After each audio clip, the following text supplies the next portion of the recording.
The helmet catch. It's the play that shattered perfection. Super Bowl 42. The 18-0 New England Patriots, the greatest offense in NFL history, versus the scrappy, wild-card New York Giants. With 1 minute and 15 seconds left, the Giants were facing a 3rd and 5 from their own 44-yard line, trailing 14-10. What happened next defied logic. Eli Manning, in a moment that would define his career, was swarmed by a sea of Patriots defenders. Richard Seymour and Jarvis Green had him by the jersey, twisting him towards the turf. It looked like a game-ending sack, but somehow Eli broke free. He scrambled to his right and heaved the ball deep downfield. David Tyree, a special teams player with just 4 catches all season, leapt into the air, battling Patriots safety Rodney Harrison.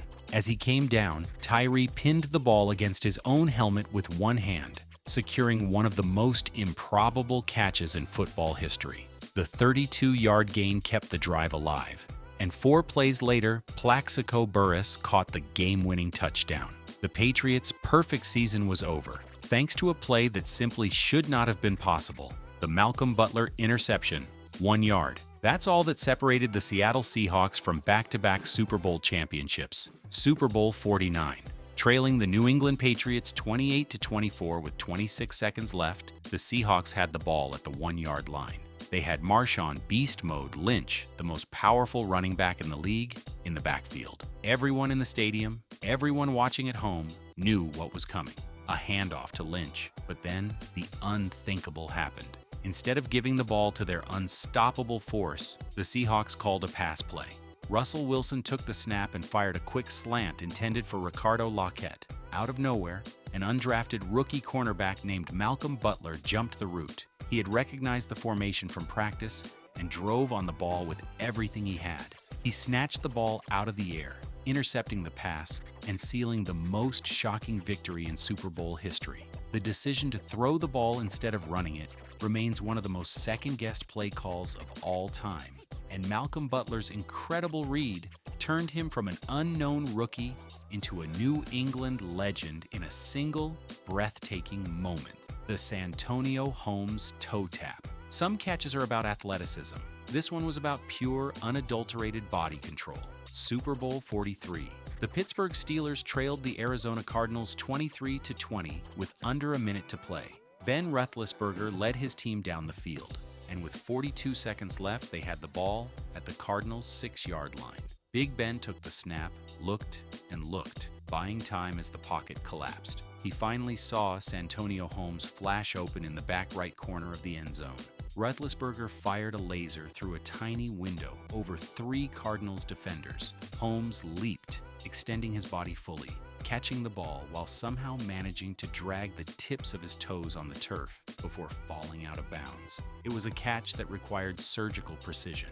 The officials reviewed the play, and the replay confirmed it. Holmes's toes had scraped the ground, a masterpiece of concentration and awareness. The touchdown stood, and the Steelers had their 6th Super Bowl title, thanks to a catch that was as clutch as it was beautiful. The Adam Vinatieri game winners. 1 kicker, 2 dynasties, and ice in his veins. Adam Vinatieri didn't just make clutch kicks, he birthed the New England Patriots dynasty with his right foot. First, in Super Bowl 36, against the heavily favored St. Louis Rams, the greatest show on turf. With the game tied 17-17 and 7 seconds left, Vinatieri trotted out for a 48-yard field goal.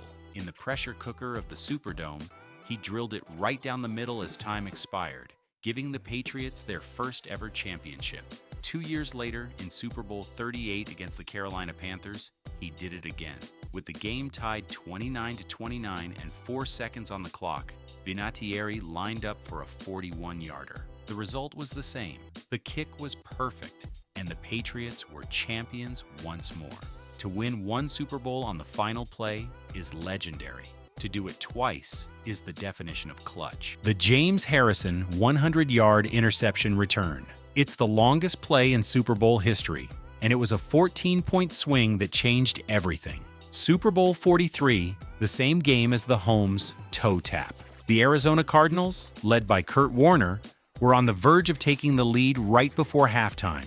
With 18 seconds left, They had the ball at the Steelers' 1-yard line. Warner took the snap and tried to hit Anquan Boldin on a quick slant. But James Harrison, the Steelers' fearsome linebacker, faked a blitz and dropped back into coverage. He read Warner's eyes, stepped in front of the pass, and picked it off. But he wasn't done. The 285-pound linebacker rumbled down the sideline, a convoy of blockers in front of him, dodging tackles for 100 yards. He collapsed into the end zone as time expired, a pick six that turned a potential Cardinals lead into a 17-7 Steelers advantage at the half. It was a play of incredible athleticism and instinct that completely flipped the momentum of the game.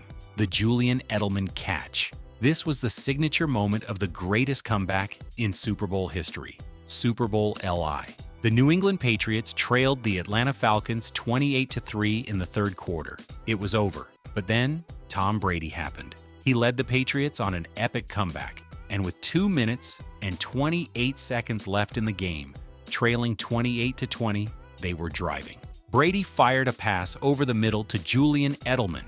The ball was tipped by Falcons safety Keanu Neal and fluttered in the air, surrounded by 3 Atlanta defenders. It looked like an easy interception, or at the very least, an incompletion. But Edelman, with insane concentration, dove and somehow got his hands under the ball, trapping it against a defender's leg just inches from the turf. He bobbled it, but never let it hit the ground. The 23-yard gain was the key play in a drive that would tie the game and send it to overtime, where the Patriots completed their historic comeback. It was a catch that had no business being made, a moment of pure will and focus. The Joe Montana to John Taylor game winner. This is the play that cemented Joe Montana's legend as Joe Cool. Super Bowl XXIII.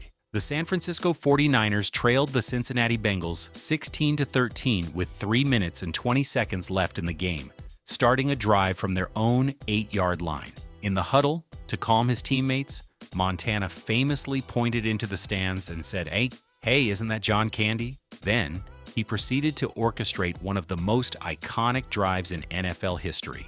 He marched the 49ers 92 yards, and with 39 seconds left, they were at the Bengals' 10-yard line. Montana took the snap, stood tall in the pocket, and fired a perfect strike to John Taylor on a slant route in the end zone. Touchdown. Game over. The 49ers were champions, and Montana had once again proven that no moment was too big for him. The Mike Jones tackle. It's known simply as the tackle. Super Bowl XXXIV. The St. Louis Rams, the greatest show on turf, were clinging to a 23-16 lead over the Tennessee Titans. The Titans had the ball with 6 seconds left at the Rams' 10-yard line. Steve McNair fired a pass to Kevin Dyson on a slant. Dyson caught it and turned upfield, stretching the ball towards the goal line as he was being tackled. For a split second, it looked like he might score the game-tying touchdown, but Rams linebacker Mike Jones, in a perfect open field tackle, wrapped up Dyson's legs and held on for dear life. Dyson's arm extended, the ball just inches from the goal line, but he was down. The clock hit 0. The game was over. The Rams had won the Super Bowl by the slimmest of margins, thanks to a perfect game-saving tackle.